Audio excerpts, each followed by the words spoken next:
తెలంగాణ మంత్రివర్గ విస్తరణకు ముహూర్తం రెడీ అయింది. సోమవారం మధ్యాహ్నం ముఖ్యమంత్రి రేవంత్ రెడ్డి, డిప్యూటీ సీఎం బట్టి విక్రమార్క, టీపీసీసీ చీఫ్ మహేష్ కుమార్ గౌడ్ ఆకస్మికంగా ఢిల్లీ వెళ్లడానికి ప్రధాన కారణం కేబినెట్ విస్తరణ అంటూ టాక్ నడుస్తుంది.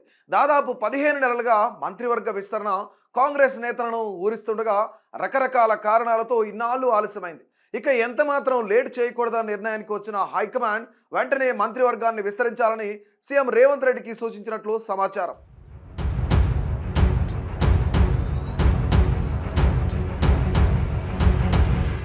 అధిష్టానం పిలుపుతో ఢిల్లీ వెళ్లిన CM, deputy CM, TPCC chief సోమవారం సాయంత్రం ఏఐసీసీ ప్రధాన కార్యదర్శి కేసీ వేణుగోపాల్తో భేటీ అయ్యారు. విస్తరణకు ముహూర్తంతో పాటు కాబోయే మంత్రుల జాబితాను ఈ భేటీలో ఖరారు చేశారని, ఇప్పటికే ఆలస్యమైనందున వీలైనంత త్వరగా ముహూర్తం పెట్టాలని హైకమాండ్ ఆలోచనగా ఉందని తెలుస్తోంది. ప్రస్తుతం మూడం నడుస్తున్నందున ఉగాది లేదా ఆ తర్వాత మంచి ముహూర్తం చూసుకొని కొత్త మంత్రులతో ప్రమాణం చేయించాలని చూస్తున్నారు. ప్రస్తుతం కేబినెట్ లో 6 ఖాళీలు ఉండగా సుమారు డజను మంది నేతలు పోటీ పడుతున్నారు. గత ఎన్నికల సమయంలో మంత్రి పదవి హామీతో పార్టీలోకి వచ్చిన నేతలు ఇప్పుడు పట్టుబడుతుండటం, కులాలు, ప్రాంతాలు, ఇతర సమీకరణాలు చూసుకోవాల్సి ఉన్నందున కాంగ్రెస్ అధిష్టానం ఇన్నాళ్లు మంత్రి పదవుల భర్తీని పెండింగ్ లో పెట్టింది. ముఖ్యంగా ఉమ్మడి ఆదిలాబాద్, రంగారెడ్డి, హైదరాబాద్, నిజామాబాద్ జిల్లాలకు మంత్రివర్గంలో ప్రాతినిధ్యం లేకపోవడంతో ఈసారి విస్తరణలో ఆయా జిల్లా నేతలకు పదవులు ఇవ్వాల్సి ఉంది.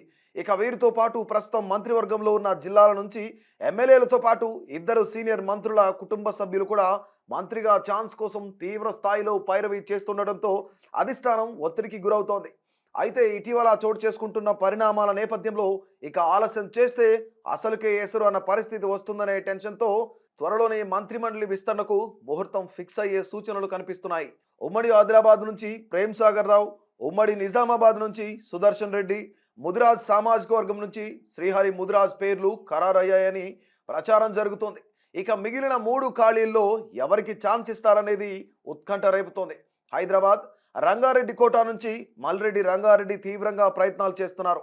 ఆయనకు పరిగి ఎమ్మెల్యే రామ్మోహన్ రెడ్డి, దానం నాగేందర్ నుంచి పోటీ ఎదురవుతోందని చెబుతున్నారు. ఇక ఎమ్మెల్సీ కోటాలో కొత్తగా ఎన్నికైన అద్దంకి దయాకర్, విజయశాంతి పేర్లు కూడా గట్టిగా వినిపిస్తున్నాయి. ఈ ఇద్దరు ఎస్సీ, బీసీ కోటాలో ఎంపికయ్యే ఛాన్స్ ఉందని అంటున్నారు.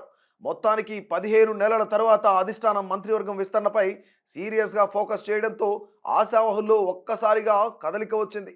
Munugode MLA Komatireddy Rajagopal Reddy, Aleru MLA Beerla Ailaiah, Devarakonda MLA Balu Naik కూడా మంత్రి పదవుల కోసం ఆరాటపడుతున్నారు.